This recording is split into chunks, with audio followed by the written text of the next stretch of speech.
Mastering non-defining relative clauses with when. Make your sentences shine. Hello, English language learners. Today, we'll embark on an exciting linguistic journey. We're going to dive deep into non-defining relative clauses. More specifically, we'll explore how to use when in these clauses, and how this can drastically enhance the sophistication of your sentences. So sit back, relax, and let's demystify these fascinating language constructs.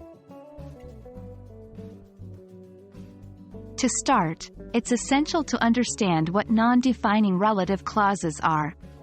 They provide additional information about a noun, without specifying or defining it. These clauses are separated from the rest of the sentence by commas. An example would be, my father, who is a teacher, enjoys reading. The clause, who is a teacher, is a non-defining relative clause. Now let's bring in the word, when. When is used for times and dates. In a sentence like, July, when the summer is at its peak, is my favorite month, the clause, when the summer is at its peak, provides extra information about July. This section will give you practical tools to restructure sentences with non-defining relative clauses, using when. Let's take the sentence, I love the morning. The birds start to sing. To make this more interesting, we could merge these two sentences using a non-defining relative clause. Our restructured sentence becomes, I love the morning, when the birds start to sing.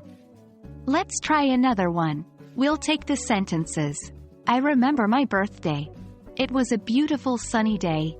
After restructuring, we get, I remember my birthday, when it was a beautiful sunny day.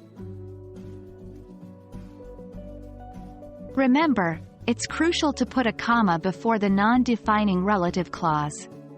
This sets it apart from the rest of the sentence. Without the comma, your sentence may become confusing or could potentially change meaning.